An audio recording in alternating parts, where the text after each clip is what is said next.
Hey guys, what's going on? Ron Sneller here, registered financial consultant. And thanks for joining me today as we talk about exactly what is the infinite banking concept. So, welcome to the Infinite Banking Masterclass. The reason I do this class is because every day I talk to business owners, investors, and families that are very concerned about what's happening in our country. Everything from the political and economic climate to what's happening with the interest rates and the stock market, and even the banking crisis that happened last year. So, to be sure, there's a lot to be concerned about. Now, nobody can predict the future, and there's a lot of uncertainty that lies ahead.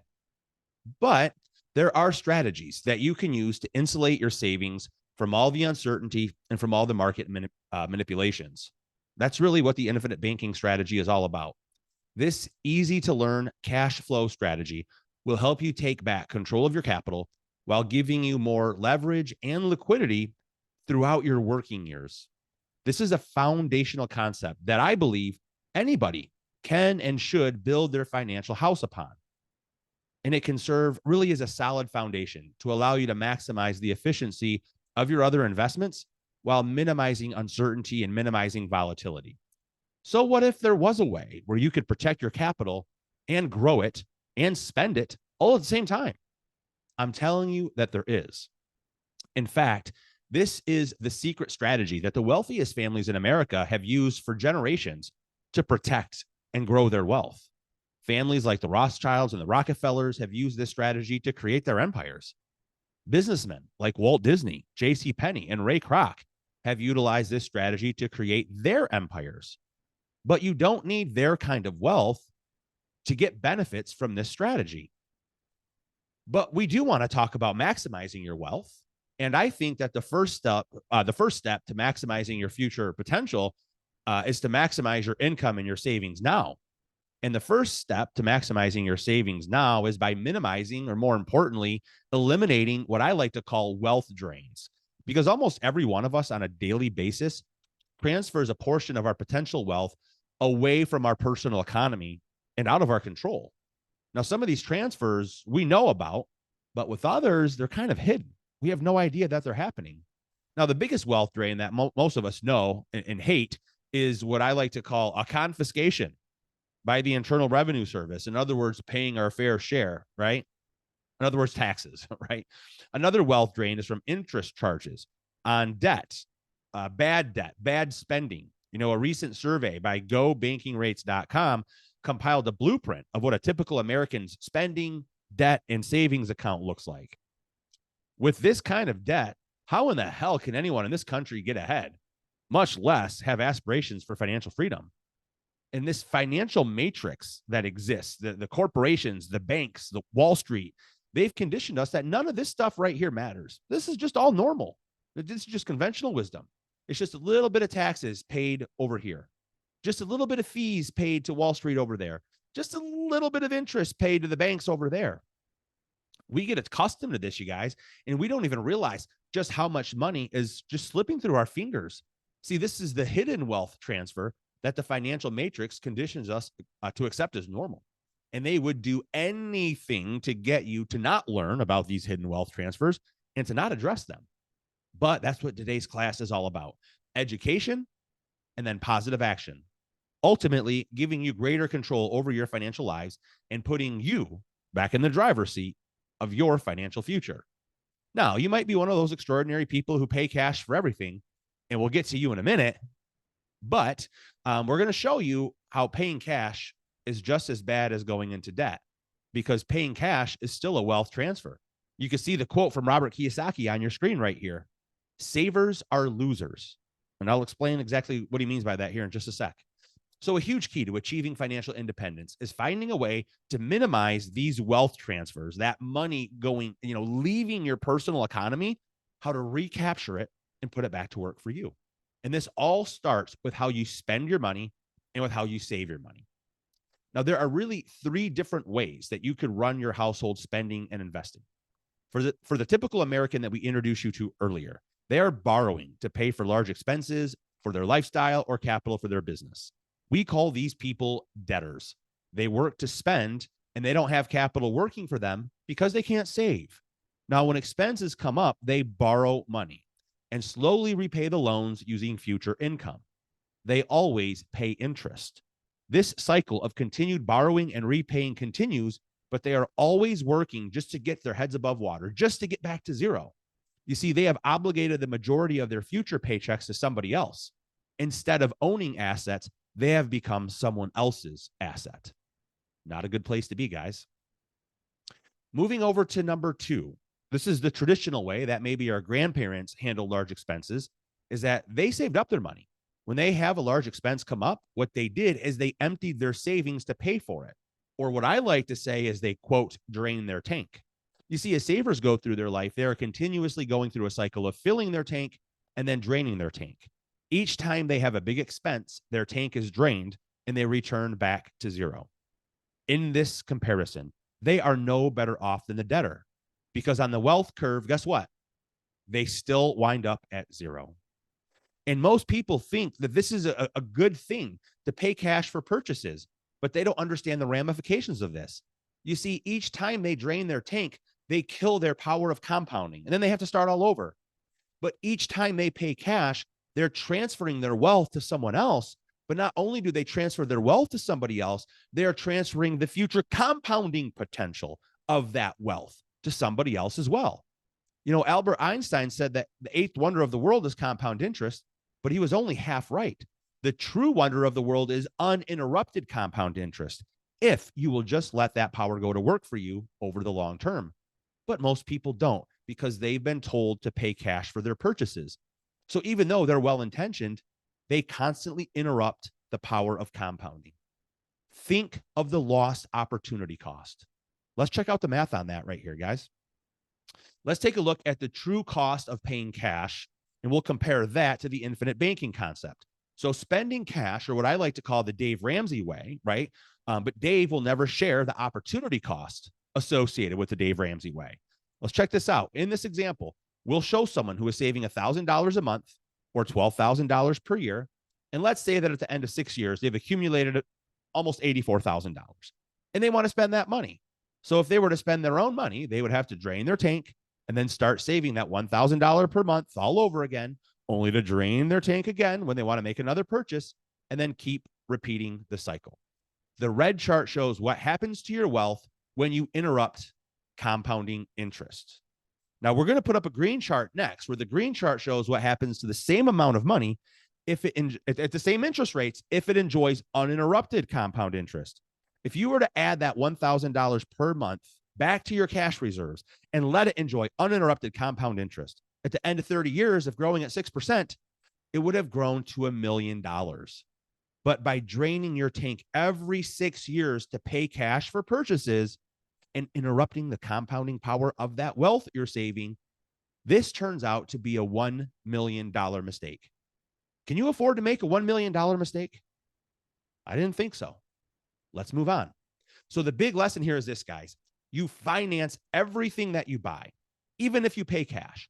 You either finance it with interest that you pay, or you finance it with opportunity cost, interest that you could have earned but didn't because you transferred your savings to somebody else. Now, understand that wealth building is not a get-rich-quick scheme, and infinite banking's not either. This is about long-term wealth building. As you can see on the chart, in the short term, this doesn't make much difference. But over the course of 20 or 30 years, it makes all the difference. Take a look at this, you guys. After 10 or 12 years, the difference between the green chart and the red chart, it's just so small. But over the course of the long term, it ends up being everything. And instinctively, we know this. We know how compound interest works. We know that it's a long-term play.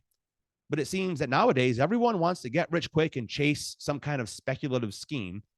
And I don't need to tell you, that usually doesn't end up well. So now you're sold on the power of uninterrupted compound interest. Easy for me to say, right? And you want to set up an account and start building your savings toward this $1 million. But what if we could position that money where you could actually use it as it's still growing? Wouldn't that be amazing? Well, how do you do that? Again, that's what infinite banking is all about. And this is where it can be really, really interesting. Again, instead of spending cash for purchases, you can become your own banker, and you can use this money to finance cars, college, weddings, boats, etc. The money that the typical person is transferring out of their personal economy, like you're watching right now by paying cash for purchases, I'm going to show you how to recapture that money and put it back on your personal balance sheet and keep it working for you so you can recycle the money by using it over and over again while it's still growing and without interrupting your compound interest. But in order to get this end result right here, we have to structure our spending and investing differently than most. We have to structure it like a wealth creator. Let's go ahead and see what that looks like. That brings us to this third way of spending and investing, and that is to be a wealth creator. These are people who save as much of their money as possible. And then when they need to make a large purchase, instead of spending their cash and transferring it out of their personal economy, they access capital by collateralizing their growing wealth. So the key here, guys, is to borrow against an appreciating asset, thus not interrupting the compound interest. This secret, this key, is what the wealthiest families have done in America for generations. Using this strategy, you are never interrupting compound interest. When you use the infinite banking system, you recapture the entire purchase price by paying it back to yourself, but you're also recapturing the interest costs that you normally would have transferred away to third-party banks. Using this strategy, you're never interrupting your compounding interest. Okay? You're always able to recapture that money and put it back on your personal balance sheet. So looking at this again, imagine this. You're building up your account toward that $1 million, but you can actually use the money as it's still growing. How do you do this?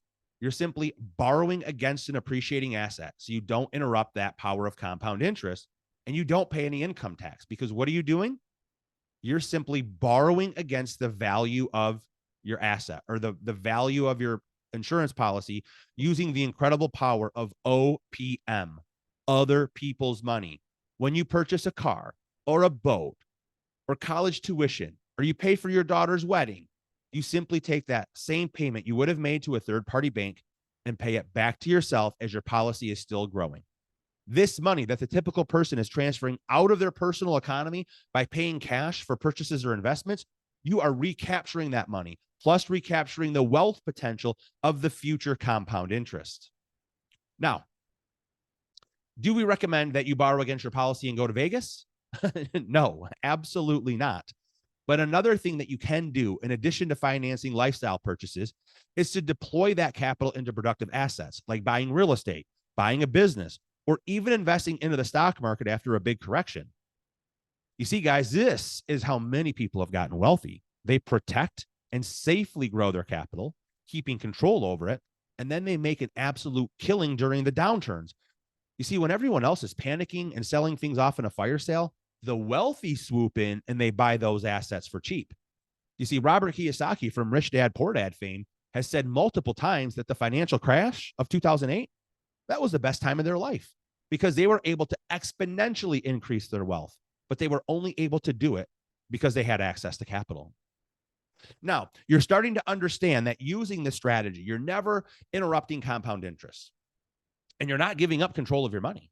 You can still utilize it for outside opportunities and investments, and that money multiplier effect of getting your money to work in multiple assets at the exact same time, that can create tremendous wealth over time. However, you are borrowing against an appreciating asset, and many people have been conditioned that all forms of debt are bad. So maybe you're one of those people and you hear the word loan and maybe you just cringe, and you might be thinking to yourself, well, won't this just make me a debtor? Well, the fact of the matter is this: there are forms of good debt where you can pay some interest to turn around and make a lot more interest. And that's exactly what the banks do. In fact, when you begin to understand this and begin to think like the banks, you realize that you can make a ton of profit, even if the interest rate on your loan is the same as the interest rate on your savings.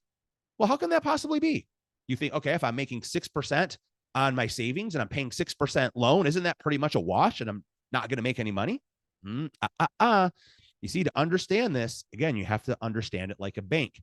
And this has everything to do with the difference in the math on compounding interest versus interest on your amortized loans. Let's take a look at another example, guys. Let's say that you had saved up $50,000, but instead of spending the money, you can borrow against it at 6%. And let's say that we pay it back over the course of 25 years. You'll end up paying $46,645 of interest. Notice that with each passing year, the principal is reduced as you make payments. And so each subsequent year, the interest calculation is reduced as well. Now, let's reverse the scenario. Because you never transfer that money out of your personal economy, that $50,000 is still working for you. Let's say that it's earning the same interest rate, same rate of 6% interest over 25 years. Guess what? You earn almost $165,000 of interest. Even though the rates are the same, you come out way ahead. Why? Because the principal increases each year due to the interest earned, and it's compounding on top of each other. Compound interest, right? So each subsequent year, the interest calculation increases as well because it's calculated on an ever-growing amount of principal. So guys, let's take a look at a summary here, okay? We've got $164,593 of interest earned, $46,645 of interest paid. So what is that? That's a difference of how much? About $118,000. That's your net gain. But get this, guys, you still have the original $50,000 of principal because you never transferred that money away by paying cash for purchases. So your final balance is almost $215,000. Imagine this, you guys. And look, this is just $50,000. Imagine what happens when you put real money into one of these policies and how much of a wealth multiplier, that multiplier effect, how much that can help you over the course of 2 or 3 decades. So what if you saved up and spent the $50,000 or just transfer that $50,000 into an investment, like some of the opportunities that you'll learn about throughout the course of your life? You'd still have the investment, but you'd be missing out on the opportunity to earn all that additional interest on your savings. That is why we want to get money working for us in multiple places at the exact same time. It gives us the money multiplier effect.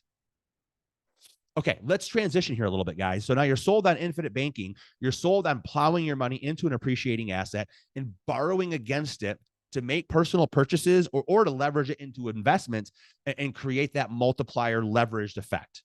Now, when you're looking at different ways to build these cash reserves or equity for your infinite banking policy, as far as what type of account are we going to use, we want to look at 4 key characteristics.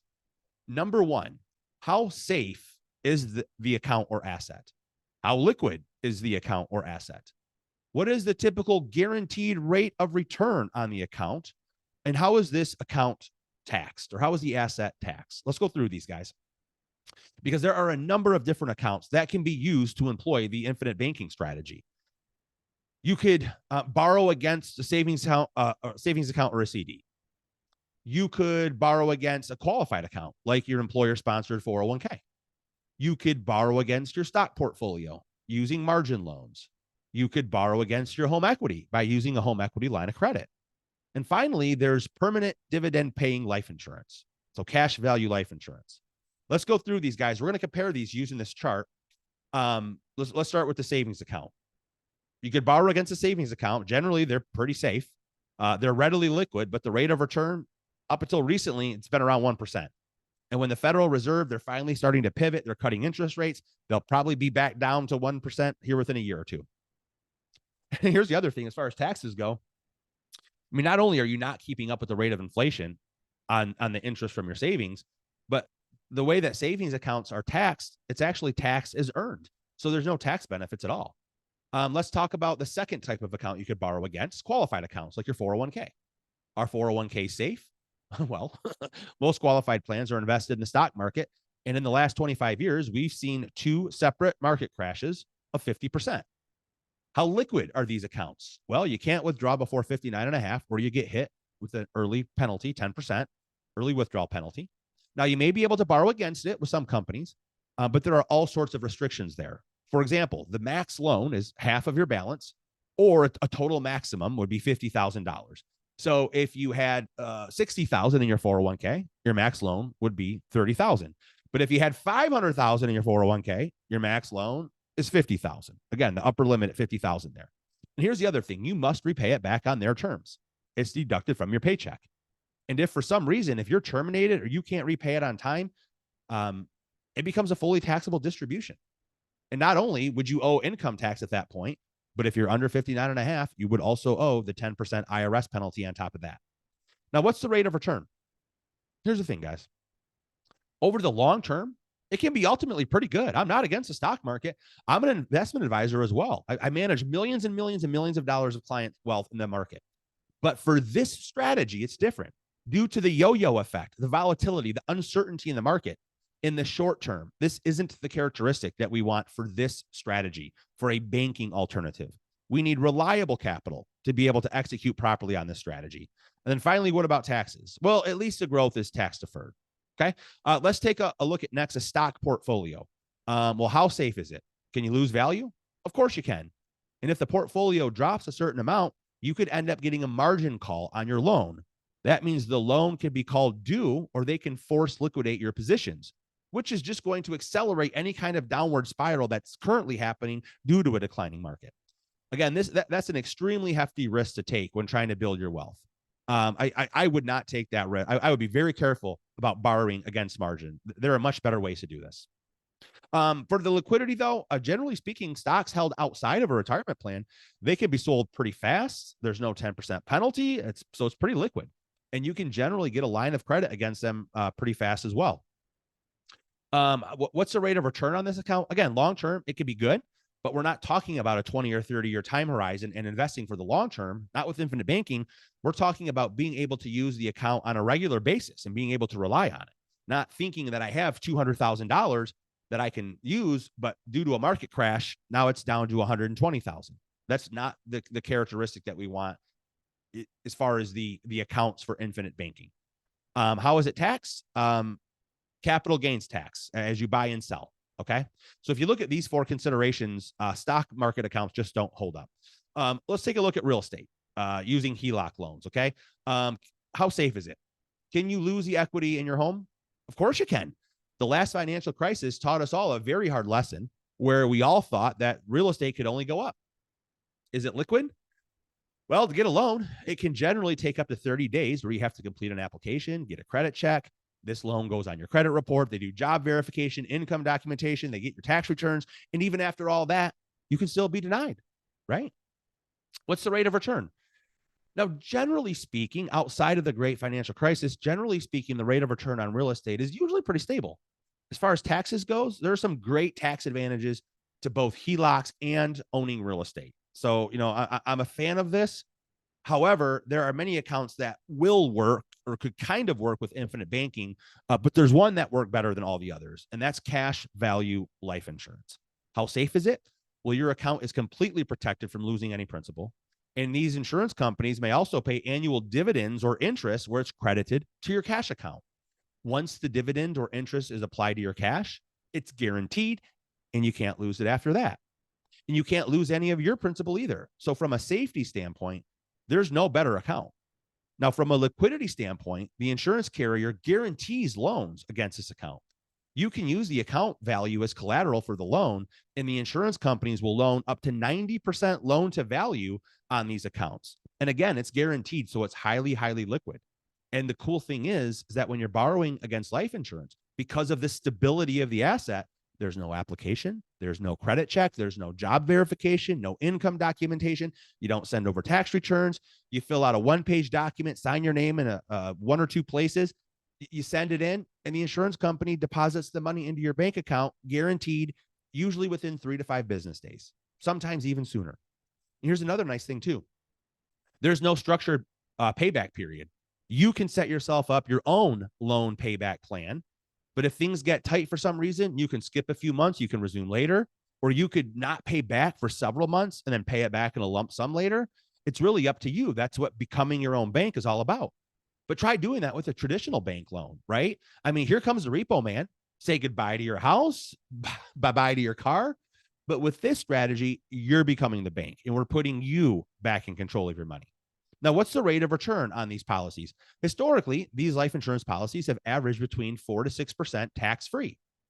Internal rate of return, meaning after all the costs and the fees of the policies are factored into the equation. So what we're able to do here is get a bond-like return, but with no risk of bonds, but be able to actually use the money because it's not locked up until retirement, like your traditional 401ks and IRAs and things of that nature. And then how is it taxed? Well, this is the great news because there's a very famous CPA. His name is Ed Slott, and he has called life insurance the single greatest advantage in the entire U.S. tax code. As long as the policy is properly structured and you access the money properly, following the rules. So you see, once the money goes into the policy, you'll never pay income tax on it ever again. It grows tax-free. You can access the money tax-free. The retirement income is tax-free, and the death benefit is tax-free as well. So this is a way where you can literally grow as much wealth as you want, completely off the radar of the IRS for income tax purposes. It's amazing. And so when you consider the 4 criteria, the safety, the liquidity, and the ease of borrowing, the rate of return, the guaranteed rate of return, and the tax benefits, cash value life insurance satisfies all those criteria the best. Okay, Ron. Well, okay, the math speaks for itself. We saw how to borrow against the policy. We saw the cost of paying cash, that opportunity cost, and how much we can make if we're just keep the money in the policy and borrow against ourselves, right? Become our own bank. But this sounds too good to be true. And it is, right? So where's the catch? Well, there are 3 catches, actually. So let's go through them. Number 1, qualifying for the life insurance at reasonable rates, meaning that you need to pass a medical exam. Being healthy is a big plus to this strategy. Now, if you aren't healthy, don't get discouraged because there are alternate methods where you could put it on a spouse, maybe put it on a business partner, but there has to be an insurable interest there. So there are some ways where you can kind of borrow a life if you're not healthy. Catch number 2, the time or capitalization factor. Again, not a get-rich-quick scheme. You must capitalize your policy and build the equity before borrowing against its value. Just as if we were going to be starting a brick and mortar bank or building your own business, it takes a few years to accumulate and build the capital reserves and become profitable. Again, not a get-rich-quick scheme. It's not a gimmick. Just like building equity in your home, it's going to take a few years of contributing to build substantial equity where you can become your own bank. And then catch number 3. The government limits how much you can put into these policies based on the underlying death benefit. So to maximize these policies, we really have to minimize the death benefit to maximize the efficiency, but we can't bring the death benefit down too far. We need to make sure that it's structured just right so it's still classified as a life insurance policy and not an investment, or we lose all of our tax advantages. So each client that comes to me, they're going to be different, right? Every situation is unique. People have different goals. They're different ages. They have different time horizons. No IBC program is going to look the same. That's where working with a specialist like myself who knows how to properly structure these infinite banking policies based on your goals, your resources, and your current income, it's super, super important to work with an expert like me. Finally, what's the cost to do this, right? What's the cost? Now, the secret to making the life insurance policy work is to properly structure the contract to stuff as much cash into the contract as possible while minimizing all of the expenses and the charges that typically come with insurance. Now, over the lifetime of the contract, those fees and charges and expenses are generally going to be about 1% of the total cash value that you've accumulated. Now, remember, the reason that we use life insurance for IBC, the main focus isn't the actual life insurance benefit at all. It really has to do with the 2 main things being the flexibility and guaranteed access to the line of credit that we're building through the cash value. And number 2, how the tax code treats life insurance. Now, the life insurance itself is a really good added benefit if, God forbid, something happens to you. And we're not going to live forever. Death is one of the few sure things in this world, right? But especially if you have a family. And of course, this is the preferred tool for estate planning later on in life. But even if you already have plenty of life insurance through your work or term life insurance, whatever the case might be, even if you're not married, even if you don't have kids, the policy is still really practical and valuable because of those 2 reasons. The access to the equity and all the tax benefits. So we have the ability, along with our preferred life insurance partner companies, to create for our clients their own personal economy built upon a secure financial foundation, built upon solid economic principles. This isn't a get-rich-quick scheme or some gimmick. It's about long-term prosperity. But we're not talking about walling off your money and letting it sit stagnant for 30 or 40 years like the typical retirement plan. And we're not talking about turning it over to someone else or investing in someone else's business like you do when you're putting money in the stock market. We're talking about a strategy to put you back in the driver's seat by giving you control and liquidity and use of your money while still building equity. That's where it says get a clue: control, liquidity, utilization, and equity. Okay. Next up is point number 3, the way we strategically manage these policies, moving your money and creating velocity, utilizing the equity to acquire more and more productive assets. This velocity gives you all the advantage. We're essentially able to create more with the same dollar because we're acquiring wealth building assets, but at the same time, we're not interrupting the power of compounding on our cash.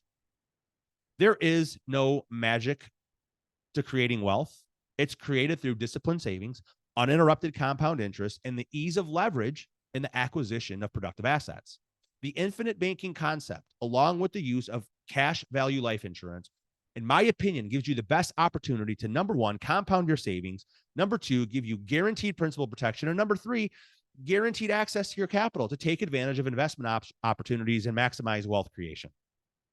With the infinite banking concept, we're able to be flexible. We're able to utilize the tax-free guidelines in the Internal Revenue Code, grow our money off the radar of the IRS for income tax purposes, and create a tax-free retirement. And of course, our most important promise is to secure the next generation. Now, I'm not saying that you should put every cent that you have into this program, although I have a couple of clients who do, and they're very risk averse, and so they're happy to do so. But I am saying that the infinite banking concept might be the first brick that you lay as you build your financial foundation, a foundation that will allow you to create your own personal economy, hold on to more of your wealth, and optimize the efficiency of all your other assets in your investment portfolio. You guys, I've never had more fun in my entire career than I am right now by educating people on how to take back control of their money from the financial matrix and escape all the rules and regulations put on you by government-sponsored retirement plans and Wall Street and the IRS. So I hope now you can really see that infinite banking really is the best way to recapture and control the wealth that's flowing through your personal economy and still have access and control over those assets. If you're serious about implementing this strategy, use the link in my calendar, depending on what website or social media site you're watching this on. A link to my calendar will be nearby. You can schedule your own consultation, pick the day and time that works best for you.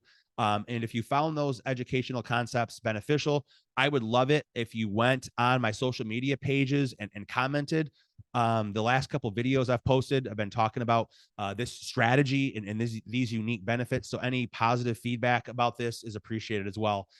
So thank you guys very much. Again, I'm Ron Sneller. I appreciate you checking this out, and thanks for tuning in.